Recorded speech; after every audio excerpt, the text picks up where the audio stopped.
Well, welcome everyone. Welcome to the podcast. I'm your host, Mitch Docker, and well, how is everyone feeling after the come down of the Tour de France? A huge tour this year. Last week, we unpacked it all with Luke Durbridge and Tom Southam over at the Race Communique, of course, so go back and have a listen to that. It's a huge one if you haven't heard that already. Life in the Peloton has partnered with Melbourne-based cycling apparel brand MAAP. And just before the Tour de France, back in June, I launched my very own book. Can you believe it? I'm not going to take all the credit for it because it was a huge project and a project I love doing with my good friend, Tom Southam. Tom Southam and I came together way back in Girona in 2021 and started to nut out this rough plan around this idea for a guide to life in the Peloton.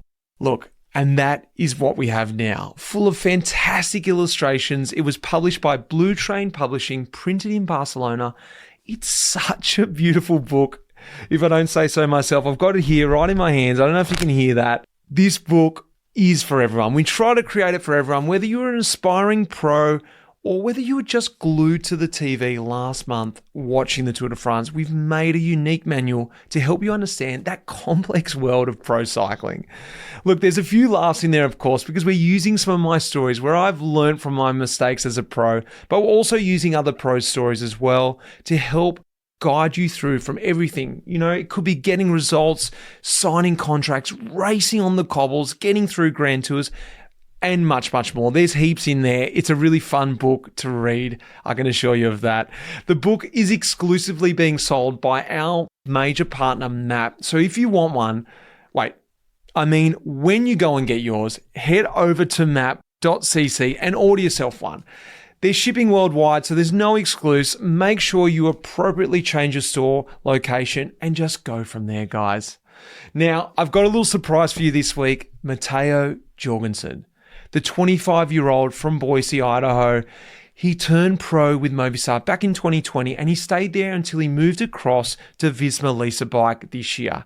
Look, and each year he's just continued to get better and better, finding his place in the Peloton. And this year especially, he's taken an almighty leap forward, winning Paris-Nice overall. He also took out Dwars Vlaanderen, the little cobble classic, a cheeky little one in there as well. But then he was seconds away from stealing the overall win from Primož Roglič at the Dauphiné on the eve of the Tour de France. He then went on to the Tour de France and played a massive role with Visma Lease-A-Bike at the Tour. I'm sure you would have noticed that. But it doesn't stop there with Matteo. He is off to represent the United States of America at this year's Paris Olympics road race, which is happening this weekend, actually. He's in the prime of his career, a very young career. He's an exciting talent, yet he's such a down-to-earth guy. I loved chatting to him on the pod this week, but also when I was across at the tour last month, I loved chatting to him when I could pull him aside and just say hello. I really did appreciate him giving me the time in his very busy little pocket right on the eve of the Olympics. So guys, kick back, enjoy watching him at the Olympics, and I bring you Matteo Jorgenson.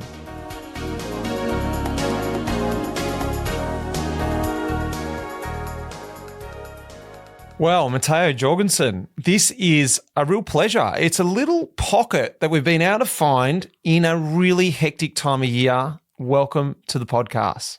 Thanks, Mitch. Thanks for having me.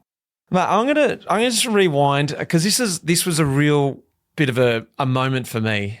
I want to rewind to 2020, and it was a hectic year. It was your first year racing in the World Tour ranks, and getting to the end of my last years in the Peloton, and we had the COVID hit. So, there was a gap in the season, and we started back at Strade Bianche, and we're out the back there, and I was racing hard, and I thought, you know what? I've got a real chance as a result here, as everyone was thinking, we hit Strade Bianche. This is my chance to get top 10. I'm going to go up there. I'm going to go for it. I've been training my ass off. Next thing I know, I punch it and I'm back in the cars and I am in just dust everywhere and I'm freaking out and I'm losing my mind. This is my day. It's supposed to be my day. Next thing I know, there's this Movistar rider rolls past me and I'm like, what's this guy trying to do? Fight me for the car? Or, we're trying to get back. He's in this dust storm. Yells out across to me. I'm freaking out. I'm on my limit. Hey, mate, I love the pod. being listened to. I'm like, who's this guy? What's going on here? And then you take off and ride back to the Peloton. Later on, I take the rider's number down. I go back to the bus. I'm like, who was that mysterious guy that was able to yell out to me in such a hectic moment? And that was you. That was the first time we officially met. Do you remember that moment? That's hilarious. I don't really remember. I remember meeting you at some point that year, but I don't remember that it was that in Strade Bianchi. But I do remember that Strade Bianchi all too well. That was a horrible experience. I think I flatted 3 times. I only did half the race, but I was in the cars for I think 90% of that half of the race. But that's funny that that I did that in the caravan. That's a nice memory. It was a really cool memory for me. Just to really look, it's still amazing for me when people do say they listen to the pod, and especially if another rider said that he listened to it. So look, I was a bit like, wow, this is a really cool moment. But look, a lot has happened since then. I am now a has-been, and you are now a big man. You are doing some amazing things on the bike. More specifically, this season has been absolutely amazing. And I want to talk about the Tour de France because I was just over there as a journo and I got a chance to see you firsthand over there. We're just off the back of that. Matteo, just tell me a little bit about this year's tour. Firstly, I want to just go straight to it. Stage 19. This was a beautiful day. It looked like it was set up to be a fantastic day. Isla 2000. Run me through this day as we're getting to the end of this year's Tour de France. Yeah, at that point in the race, it felt like we had one chance left to turn it around with Jonas. We had a big plan for stage 15 on Plateau de Bay, and they'd been planning it for I don't know how long since I already saw like the original plan or like at least a outline of it in January. I remember they were presenting it to us. So they'd been planning stage 15 for a long time and it didn't work out. We did like the perfect performance and like the entire team did the perfect performance for what they wanted. And Tade took, I think over a minute on Jonas. So then the next opportunity or like the last chance we had was 19. And we were kind of, ever since Plateau de Bay, we were planning what we were going to do on stage 19. And they're really coming up with like these crazy out of the box Hail Mary ideas, like attack on the first climb and then it comes back, attack on the second climb. Let's just like create chaos. And thing is with plans is that you can have like whatever plan you want, but you have to have the legs in the race. And basically we put me and Wilco in the break to get ahead of Jonas so that when he attacked, he could have someone to come across to. That worked out perfect. We both got on the break, but then Jonas never ended up having the legs to attack, I think. So we were waiting kind of the whole day in the break, like trying to get the most advantage we could, because I just was so worried that he was going to attack and just go like right by us and we wouldn't have any help, or we weren't going to be able to help him at all, because I feel like when those guys attack, you need such a big gap. So we were really pushing Wilco and I the entire stage to like bring out the gap. And it was really just us because the other guys in the break didn't. We were in a group with like Carapaz, Simon Yates, Jai Hindley at a certain point.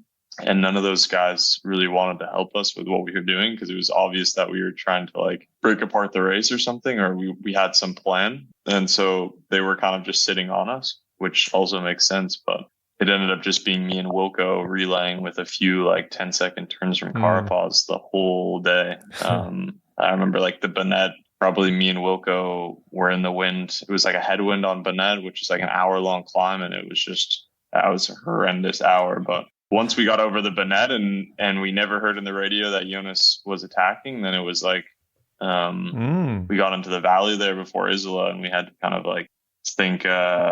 I didn't really know what was going to happen, but then Moran in the radio said we should change plans and either we should try to go for the stage because Jonas didn't really have the legs to attack that day. So it was definitely a challenge to change. Because I felt like up until that point, I was really trying not to conserve energy at all, like you would typically for a stage win. I mean, like when you're in a breakaway, you want to be like, if you're trying to win the stage, you want to be the most coy guy there. You want to be like hidden, not showing yourself. Totally.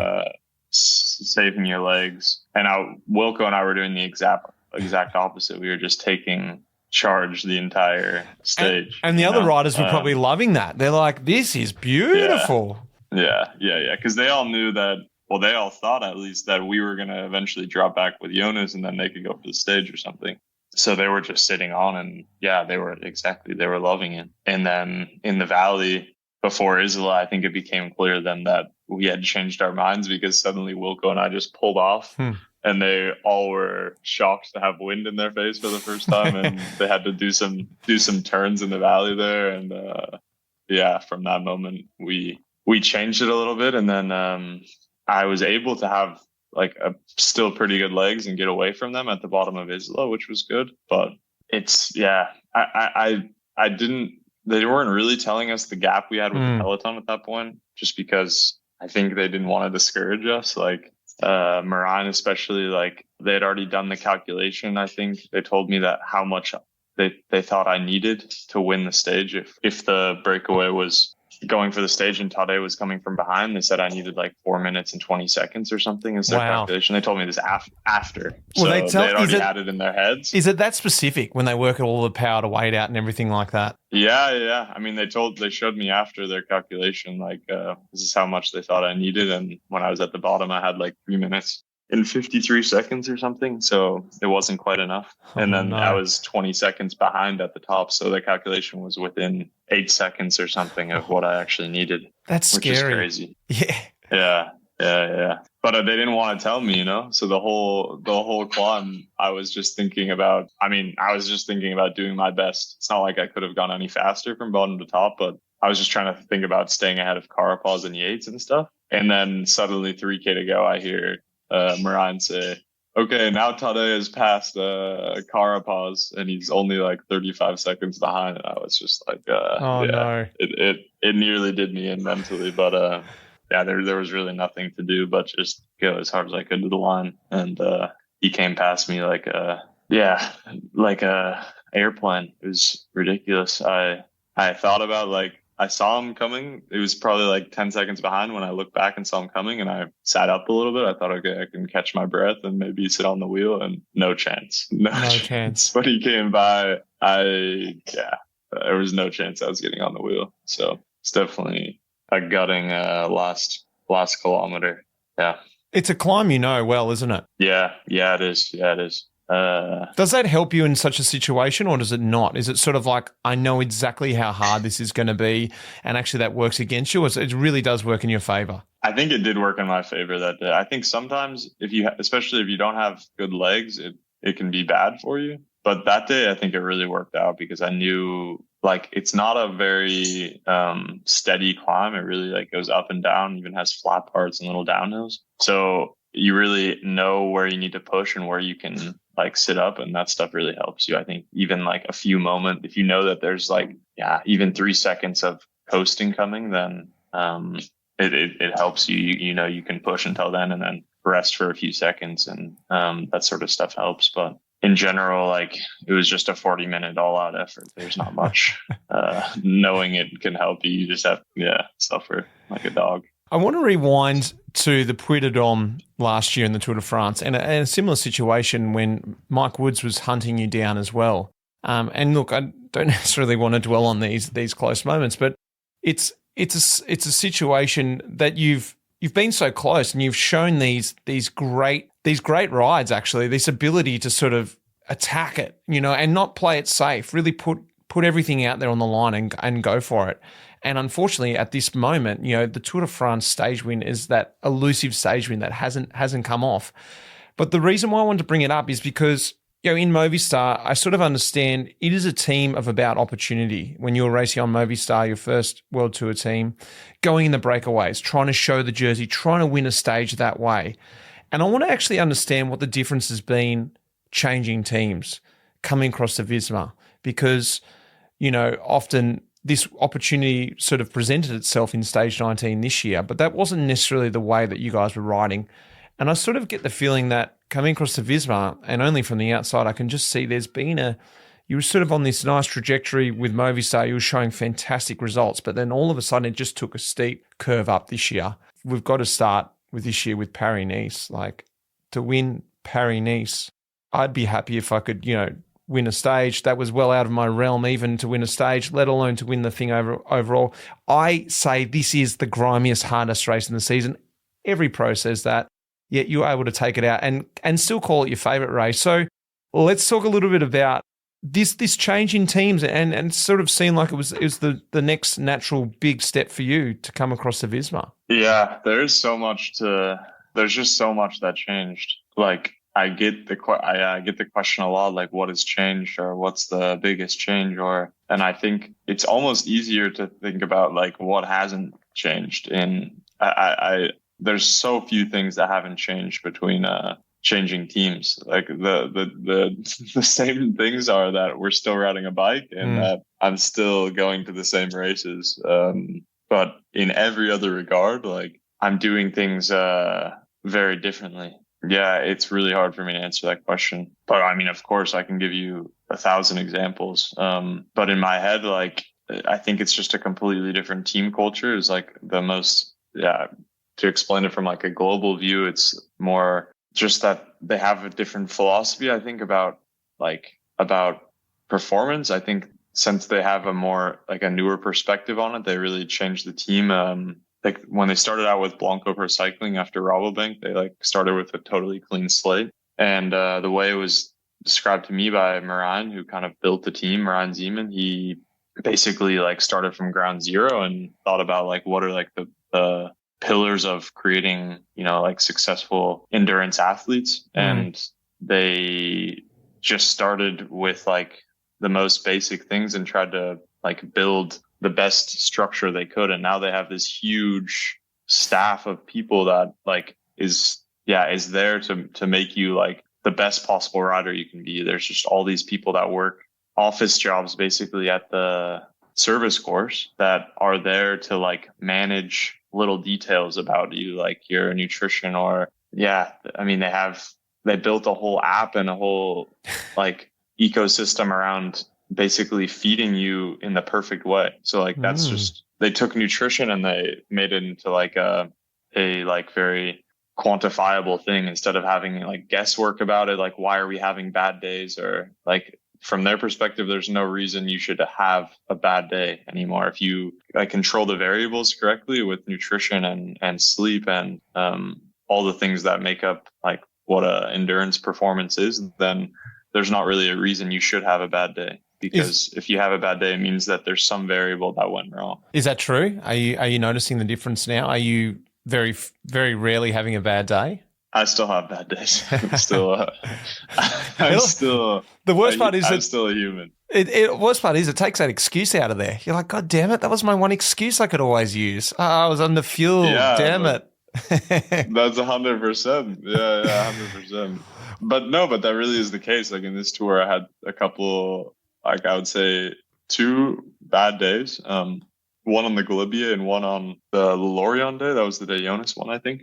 And both of them, I had to really think outside the box. Like usually I would have just said on Movistar, oh, for sure, I was just empty. I didn't have enough for dinner, or I didn't eat enough in the stage or something. But on this one, I was like really scratching my head, like, oh no, what did I do, man? And what'd you come up with? It was my mistake. Well, the Galibier day was 2 days after a bad crash, so that one was a check mark, classic bad crash legs. 2 days, yeah, nice. Yeah, 2 days exactly. And then the Lorient day, I think, was just I didn't drink enough the whole day. I was like, it was the first kind of real hot day, and I just didn't. But also, that's not an excuse because we have so many bottle points. They were like, "But did you not have enough bottle points?" I was like, I guess I just wasn't taking them. Or I don't. So it is. Yeah. Look, I do want to go back that because look, it's something that I experienced myself at a different level. I started with a Pro Conti team, Skill Shimano, and then went to Green Edge. And the biggest thing for me was the mentality of Green Edge. In Skill Shimano, we're all just talking about the breakaways. How do we get in the break? We never once spoke about, well, we probably did. I'm generalizing. Never felt like we were speaking about trying to win the race. It was about how do we get in the break? How do we have opportunities? And when we came to Green Edge, I remember the first meeting was talking about winning the race, and no one mentioned the break. It was really weird. So I put my hand up in the bus and said, so who's going for the early break or something? And everyone sort of looked around and laughed at me and thought, mate, we're not going in the early break. Why would we do that? We're here to win the race with Gossi or whatever it was. And I went there, oh, right. Everyone's here to do a job specifically to win. And it really changed my mentality. I was like, right, we're a winning team and we don't care about exposure or doing things like that. We're here to win, and that's our exposure. So in saying that, I loved my time with Skill Shimano because it taught me the European way to race, and it taught me how to get in a break, and it taught me, the knowledge I needed to know about the Peloton that allowed me to have a longer career, I believe. So I want to ask you the same sort of question: is the time at Movistar, those things you learned in a sort of, let's in inverted commas here, old school team, old school mentality in a European cultured team, I think, what do you think about having those years there and then coming to a setup like Visma and applying the extra skills that you've got? Okay, I've learnt the basics. Now I'm ready to go the next step, opposed to just coming straight to Visma. Definitely. I think about it a lot, how I see the riders, I see the guys who came through the Jumbo development team and are here now in the pro team, having spent basically their whole, let's say, career inside this structure, where they have food coach, they have, the best equipment, they have nutritionists following them forever, they have like the absolute best training. And I think about how I would, like, if I would have succeeded having done that, and I know for a fact that I would have completely failed if I had started out in a development team like that, where like everything is done for you and you have it's just like we said before, there is no excuse anymore. And you can't figure it out for yourself. Like, I got so much out of doing all this stuff by myself, having, like organized my own altitude camps. Even in races, I was like doing my own nutrition, bringing my own bars and gels and drink mix and giving it to different soigneurs to be at different points, because I needed like a certain bottle at this point or this point in every stage of the Tour de France. Like, these are things that I was doing because I was learning about the process myself, and I thought like this was the better way to do it. And I think without having done all that, like, I would have been like not prepared mentally for what is like when you do it yourself. I think when you get to the race and you have so much more invested in it, that you are willing to like go to another level to make like the success happen. So you're either able to suffer more or get through more or stay more focused. And when everything is done for you and like you're just expected to do this crazy performance because like this guy tells you that you're capable of that because of your training, then it's like, if you don't do it, then what's wrong? It's like, well, this guy told you could do it and you have all the resources, so why weren't you able to? And I think when you're a young rider, that would have been really hard for me. And so I think about all the time just how like lucky I was to go through like pro cycling the way I did, and like being, even before Movistar, being on AG2R and the Devo team there, like learning French and learning what it was like to live in Europe without any help and on my own. And I think those things are like really invaluable for me and made me a way better rider than I ever would have been if I had gone through one of these like super professional development teams. As like backwards as that, or as like, maybe the guys running the development teams don't like to hear that, but I think for me it was the like 100% the right way to do it. And I also on Movistar learned like now what it's like to not be on the best team in the world. And I also appreciate more being able to ride in the front of the peloton all the time. And I know what it's like at the back. Like, I know what on these mountain stages, how horrible it is to be like a team fighting all day with these other teams. And my teammates, I think, already forget it, or they already take for granted having, one day we had 14 bottle points on a stage. And I was telling them on the bus after, I'm like, they were even saying there wasn't enough. And I was telling them, guys, you know how many bottle points Movistar had today? They had 3 bottle points. We had 15. So we cannot complain about a single thing, So that's the type of stuff that I think that perspective is pretty invaluable. What about another layer on that perspective? And this is something I really love about you, obviously being a classics man myself, is the classics GC combo. It's a rarity. It's becoming a bit more common these days as you guys become just all-round freaks. But this is something I think you can only tell me if I'm wrong here because I've never ridden at the front in a GC position. But I think the skills that you learn in Belgium, grinding it out, fighting elbow to elbow in the classics, in these races, it's a valuable skill you get. And to take it back another notch, to do it in a team like Movistar, a team that doesn't, necessarily put a lot of emphasis into the Belgian races, you're really finding it out the hard way and learning a lot of bunch skills and a lot of racing skills and a lot of tactical nous, making friends and searching out different ways and grabbing bottles from other teams and all little tricks that you need to know to help you have that little, for instance, one time, in Visma, you may be without a bottle, miraculously, and you'll have to work it out or whatever it is.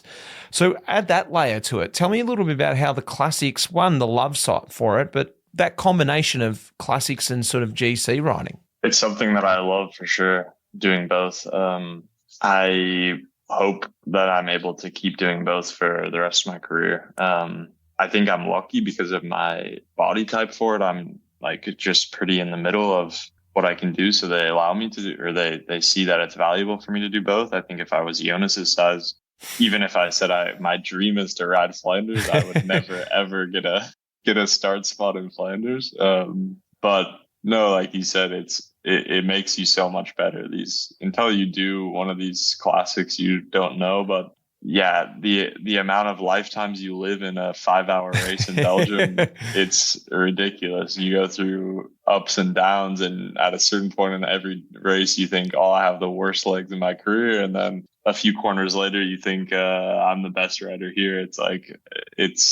There's such dynamic and interesting races to race, and also they're gritty. It takes so much out of you mentally, and it really makes you learn how to get the best out of yourself, how to suffer. And there's so much you can learn. Every time I do a race there, I learn something either about myself or the other riders. That's the other thing you learn, what are the strengths of your other opponents, because you see so much, there's so much that is required of you in those races that you see also in other guys where they're good or where they're bad. Coming out of corners, do they lock to get on? Do they struggle to get on the wheel? Do they have an acceleration? Are they good at positioning? There's so much I've learned about a bunch of guys that do those races that then I race in the Tour de France and I know a little bit better. Okay, this guy, struggles in this regard, or is really good here, or, loves crosswind. If there's a crosswind coming up, Kung is going to be right there all the time, or there are things you just learn from it. And I hope that I can keep doing them. I've already asked if I can do it again next year. I hope they let me. Well, tell me about this year, because I was looking at this year that you only started in opening weekend. And that's, look, I know it's changing so much now, and you got to tell me about what you did to prepare and how you guys go about, obviously in a general sense. I know you're not going to outlay all your training programs, but in a general sense, and I think that's the thing that blows my mind a lot now, the way the Peloton's going and the way you guys prepare, and starting at opening weekend and then just rolling straight into the classics. And then, we spoke about Paris-Nice, winning Paris-Nice, but then stepping back in and winning Dwars de Vlaanderen. You come in on form. That's something that I'm noticing so much different now, is that the training, it just must be that much more intense, or maybe it's not. I don't know what the way you guys are preparing before you get to the races, that you're able to hit the races like you've done 5 classics already. Yeah, it's I think a completely different, or just a really, really specific training philosophy they have now, especially at this team. I think the coaches really believe way more in training than in racing. So they have a idea that they're always going to be able to get you to a higher level through a training block than any race they could throw at you. So this idea that you can race into shape at this team, they completely rejected. They basically if mentally they could handle it, Jonas would probably be better off maybe not doing any races until the Tour de France in an ideal world. Obviously you lose the racecraft and you need to race, and you also need to see your competitors, and you need to get self-confidence. All that stuff is still important. But from a performance philosophy, I believe that they would probably, like, if the coach had their way, you would probably say, Jonas, you don't race until July 1st when they start the tour. And it's just because, like, on this team, they can also control everything. So when you go to one of these training camps, suddenly they have full control over, from, you know, the moment you wake up to the moment you go to bed. They're able to see everything. They're able to control it. Like, if they see, like, if... What's that like? I know it sounds crazy, but for me, like, my personality, it's so much nicer. Yeah, because nice. I was already basically inflicting that on myself just by myself.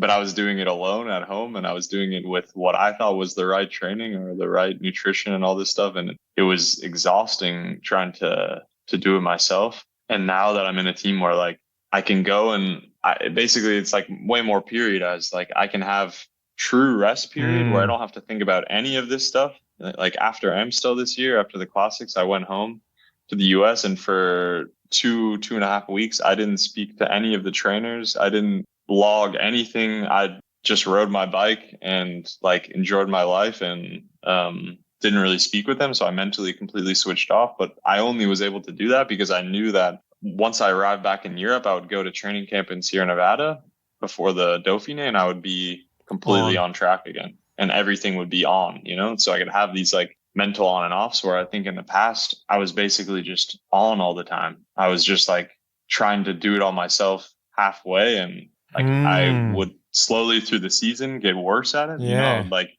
naturally start to slip up. And because I didn't have the mental bandwidth to manage all this stuff myself. So, like, the closer I got to the Tour de France, the more my diet would slip, and the more things I would track, like, half the day of my calories, and then from lunchtime on I would say screw it, and then stuff just got out of hand. But now it's like the fact that I can put other people in charge of that stuff, like, from an outsider perspective, I think it sounds like really not a pleasant environment to have, like, people managing you and stuff. But when you're motivated yourself to get to this level and you know what it takes, then that's actually the best possible scenario, is that you're giving other people, like, you're offloading all this stress onto other people. So you have someone to think about, like, the food, and to make up food and plate it for you. You just have to eat what they put in front of you. And then, like, I mean, everything you're training, you don't have to wake up and think about, oh, is this the right training? Do I need to talk to my coach? Do I need to think about, as long as you tell your coach how you feel every morning, like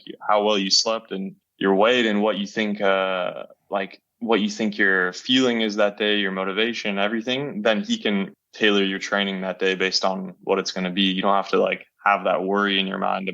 Am I overtired? Am I undertired? Like, you just do the training and you try to enjoy the training, and then you get home and you can turn off from training and relax, and because you know that you did the training well, and you know that your coach has it under control. Is there that bit of, because this was I guess a problem for me, that you start second guessing yourself when you're out there doing those efforts, you know, because you don't have that reassurance of someone going, no, you are good. I've seen the data. Everything's good. You slept well.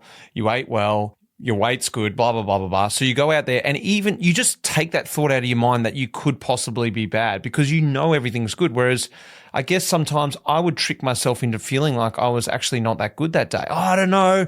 I'm not feeling this first effort. So there was a bit of a psychological side to it. You know, like, I had to feel good mentally. Also physically, I obviously had to be good as well. So it seems like now it's simple, because, like, you are bad if you didn't sleep well or whatever. Great. We alter the training for that. And when you are good, there's no question. You're going to go do your efforts. Yeah. It really is that. I mean, it's doubts are, like, the worst thing you can have in a sport like this, because to do the work that's required of you is so difficult. Like, on your best day, like, even when you're 100% well rested, fresh, and, you know, you have perfect muscle glycogen to go out and do a 6-hour ride with efforts, or 7-hour ride in the heat or whatever. It's like, it's so difficult already that if you're out there all 7 hours and you're thinking, oh, this is not good, I'm tired today, like, I don't know if I should be doing this, I think it's too much. It's only gonna add to the fatigue. Whereas if you're out there and you're thinking, I just need to do these efforts, I know I'm good, my coach already, like, your coach manages you the whole training camp every single day, so he's even there with you, seeing your eyes. He tells you, oh, you look pretty, you either look tired or you just know that he's just as invested in it as you are, like he is there and it's his life to make you a good athlete, just like it's your life to be a good athlete. And that confidence you have in your plan at that point is, I think it just, it helps you. It's not measurable, but it helps you a ton.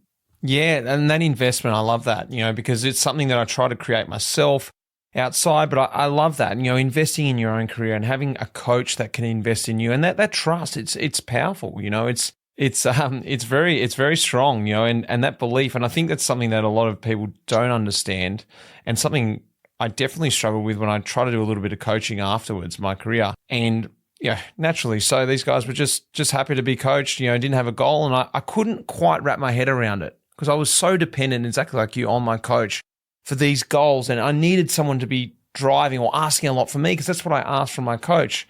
It's quite interesting, that dynamic. Just to go back on what we spoke about, take me back then before a race. Is it all about doing race specific stuff? What are you guys doing out there to hit the ground running? Is it anything? Is it a lot different to what you were used to, or is it more just that you're monitoring it and you're hitting those numbers exactly? It's way different than what I was used to. That's for sure. My training in the last 4 years, I had a few different coaches at Movistar, but they were all very efficiency based, I guess I'll say. They used, I think, maybe pyramidal structure training where they really focused a lot on the medial zones. I really do none of that now. I don't touch anything in the medial zone, which is a huge shock for me. But at this point, the training we do is so polarized on this team that it's not like you're trying to mimic the efforts you do in a race perfectly, but they're really using just these scientific principles that they have, this philosophy that they have built over the years, to where you basically do every week almost of the whole year a similar structure. So you do these two kind of key sessions per week, and you do it the whole year, even in the winter, I remember it was quite the shock in November, when I started training again with this coach. I immediately got these heinous intervals, and I am just used to having such a slow build in November and December of maybe we'll throw in 10 minutes tempo. That's how it used to be, No. Maybe we'll do some high cadence efforts. No. This team was they immediately, my first week training, I think they gave me a session of some really, really hard stuff. But of course, the power is adjusted and stuff to the reality of your situation after the off season. But it's still really shockingly hard, or just intense intervals, we'll say. Are you getting scared doing these efforts, going out still now? Are you oh no, damn it, I hate this day? Are you scared? No, I don't have that. I enjoy it. It's also not I say hard, but I should say the word intense, because it's not you're going over the limit or anything really. It's achievable. That's the other big difference, I would say, is that the training that we have now is so tailored for us that they know exactly what we're capable of, and they never want us to get close to that. They never want you to end a training session really super depleted. So all the training is very manageable, but it doesn't mean that it's not super intense or super painful in the moment that you're doing it, but that you're able to complete it always. There hasn't been a session this year that I haven't been able to complete, I think, but it's just that there's these two, there's especially one kind of bread and butter session that they employ every single week of the year, almost, that every single week that you have training. And that one, is going to be painful for a few minutes. It just is for everyone. We all talk about it in the team. It's just it is what it is. And even in, whether it's November or it's in July right before the tour, the watts are adjusted for the time you're in. So no matter what, it's going to be similarly as painful. And that's what they're also going for. But yeah, it's a few minutes, and you're always able to be in pain for a few minutes. It's just kind of, it's part of the job. Well, let's fast forward, because it's really interesting now and really exciting. We are just inside a week away from the Olympic road race. You're heading up. You're still at home now. I've been able to catch you in this little gap between the tour and the Olympics.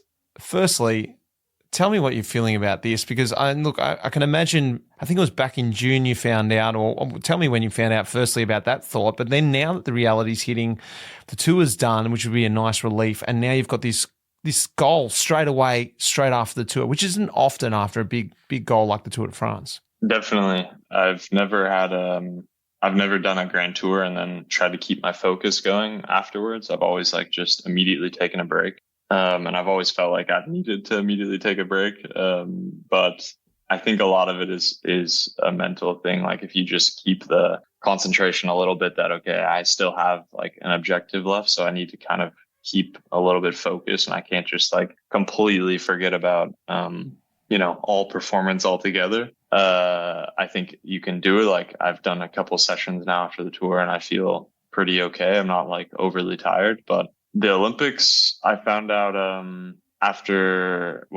looked already at the selection document. In the US, we have a really strange selection procedure. They have these ways to get there automatically. So they just line out this document that says, you win these races, you will go to the Olympics automatically. And you don't know why they chose those races or what the logic is, but that's at least quite clear. What races were they? If you win, the National Time Trial Championship. So that's a race that I knew I wouldn't even be able to go to because it was during the altitude camp before Dauphiné and Tour in Sierra Nevada. So I knew that one was impossible. Somebody else would win that. And then the other way was, I think, it was a 1-day European World Tour race. So basically one of the 1-day classics, and it had to be between a certain date range of March to May or something. So it was basically you have to win a 1-day classic. That was in my head since the start of the season. And so after I won Dwars Vlaanderen, I knew I was automatically qualified as long as 2 other guys didn't also win 1-day classics afterwards. Was that a motivation in the actual race or it just came afterwards? Yeah, no, it was a motivation in the race for was sure. Was it? I had it. Yeah, 100%. I had it in my head in the race. And wow. Even Grisha, our director, knew it. And he was even saying in the radio, right after I tacked, he was saying do this for the Olympics. This is gonna get you to the Olympics. It's your Olympic ticket. So definitely a motivation. Which is also cool. It makes me realize how important that motivation is. But yeah, basically, so since then I've known since I don't know when that race was in in March, late March or April. Yeah, but then it still was I tried to just focus on the tour the whole season, especially when you're in this team. The tour is the biggest. I mean, it's for any team probably the biggest objective of the year. So it was more okay, let's just do the tour perfectly, and then the Olympics will just be what it is. If I come out of the tour good, then perfect. And if not, then that's how it went. And thankfully I did the tour and I was actually best in the last week. So I think theoretically it could be really good for the Olympics. What does it look like preparation wise between a grand tour and, a 1-day race coming up? Look, not necessarily, you don't have to get into specifics. I know you got your own sort of secret training plan, but, I guess a lot of people are wondering out there, how do you actually recover and obviously manage sort of form leading into such an important race? And it's such a different thing. To give anyone an example, the Olympic road race is 275K, 2,700 meters of altitude, but it's really, from what I understand, you can tell me a bit more about the course. It looks super technical, lots of little climbs, lefts and rights. It's like a little classic, a bit different to what you've just done over the last 3 weeks. Yeah, for sure. It's different. And I also don't know much about the course. I've looked at the VeloViewer, but it's really hard to tell on VeloViewer what the race is actually going to look like. But it's going to be a super long race. And it's going to be a super strange race because there's only 90 riders and there's only, I think, probably 50 or less of them are World Tour riders. So it's really a bunch of 50 guys and there's no team with more than 4 guys. There's only 5 teams with 4 riders. So it's really going to be pretty uncontrollable. But you're right. The getting from the tour to the Olympics and managing that 2-week period, I have no idea how I would do it. From my perspective, I just know my coach, he's been very also hesitant about giving me my training ahead of time this last week because I think he also doesn't know what he's going to do every day. Like he waits until I wake up and give him the morning survey about how I feel to make my training. Because I think he's just sitting there, has like 10 different options in his head or something. I think there's a million ways you could probably do it, but the way we ended up doing it was like really rest after the tour. So take like the whole week last week, cool, to rest almost. We took like Monday through Friday, no bike or ride, super easy if you want. And then on the weekend, we did like a 3-day training block. And then this week we'll be tapering again. So pretty simple week. Like we'll do some openers before the race, but yeah, basically I had 3 days of training, Friday, Saturday, Sunday, and then the race is Saturday again. So I think he did it kind of like maybe the more standard way. I know like I saw Stuyven was out doing like 5 hours of motor pacing already on Thursday or Wednesday after the tour. So there's definitely different ways you can do it. Yeah. Maybe he wins gold. I have no idea, but yeah, I think there's different ways you can do it, and it also depends on how you race the tour, how you came out of it, what your capacities are. I don't think there's an easy answer. Finally, you talked about this sort of, I guess, lifestyle you've come accustomed to at Visma, but also as a pro. You spoke a little bit about going back home after the classics to refresh, to switch your mind off. Look, I was able to go to the Commonwealth Games, and I went straight after Paris-Roubaix, and I remember thinking to myself, this was such a stupid decision. Why am I flying all the way back to Australia to do the Commonwealth Games? Look, it's not the Olympics, but there was still that vibe around, the village and stuff. And I remember walking into the village, and within about a few hours, I was like, this is the best decision I've ever made. I got so much energy from the Australian team and all different athletes. I guess what I want to sort of ask you is like, this ability to just step away from the pro world. I know you're still going to be doing cycling, but to be able to go out to Paris and to have this sort of, I guess, closing, no matter what happens in the race, win the gold, that'd be fantastic, but just be up there and get a part of this atmosphere. Are you really looking forward to that? And sort of that'll be the next chapter for the end of the season, I guess. Definitely. For me, I'm looking forward to more after the Olympics. I get to go back to the US, but the Olympics will be really good. Unfortunately, we stay not in the village. We only stay in the village the night before the race, because like training from the center of Paris is apparently not really possible. I don't know what the other nations are doing, but we stay in a hotel pretty outside of Paris, which is a little bit unfortunate, but I'm still looking forward to being there. And yeah, even the night before, and then also I stay a day after the Olympics. So I thought like I might as well experience some of the Olympics. It might be the only time in my whole life that I go to the Olympics. So I might as well stay a day, and I'm going to go watch track and field event on the Sunday after the road race. And I'm looking forward to also just seeing how big of a event the Olympics is, and seeing like I've heard stories about when you see like the men's basketball team in the village cafeteria walking, and you realize how big they are and stuff. I've heard other riders say that. So I think it'll be a cool experience. And then also I'm just looking forward to switching off again afterwards and going home, and I'm going to take my van out for a couple weeks and just forget about cycling a little bit, because it's been a pretty intense summer already with Dauphiné and Tour. And yeah, I'll try to refocus. I've never been successful in turning it around after the Tour, and I always have these grand ideas in my mind, like, oh, we're going to use this form we got in the Tour, and we're going to smash the end of the year races. And it's never been possible for me. I always struggle after the Tour de France. I don't know what it is. I think it's mostly mental, probably. You just do the biggest bike race there is in the world, and then any other race from there, it's just kind of a letdown as to like what the ambiance is, or how much, motivation or focus you're able to get out of yourself for these smaller races, because you know that the biggest race is already behind you. Mate, you haven't done the Vuelta though. That's the thing is, that's the biggest one there is. What do you've got to wait to experience the Vuelta. You're right. I have not done the Vuelta yet. There we go, mate. Look, I'm not going to hold you too long. It's been great to chat to you. I'm excited for you, and I can't wait to watch you coming up the end of this week, mate. Good luck. Have fun. Thanks so much, Mitch. Thanks for having me.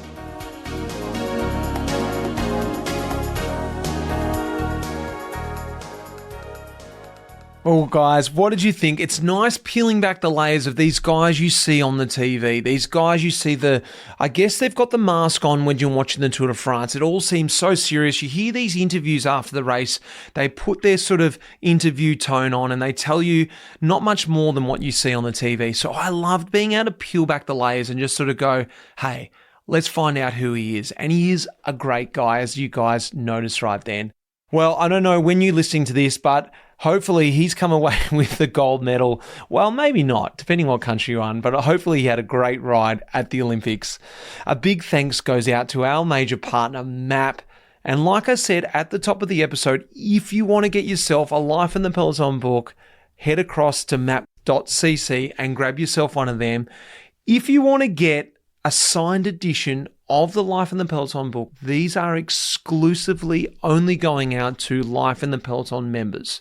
So if you want to get one of those signed, delivered to you, go across to lifeinthepeloton.com and sign up to the Pelo, to the Echelon, and get yourself a signed copy of the Life in the Peloton book signed by both the authors, myself and Tom Southam. Otherwise, get across to map.cc and grab yourself an edition there. Whatever it is, make sure you've got a book in your hand is what I'm trying to say. Big thanks goes out to Red Bricks Media who are putting these episodes together. And of course, you guys for listening. Send in your feedback. I love hearing what you like, what you don't like. Give me some ideas for some future episodes. Guys, and until next week, take it easy and enjoy the racing coming up. That iconic music in this episode was composed by none other than the legend, Pete Shelley. Cheers, mate.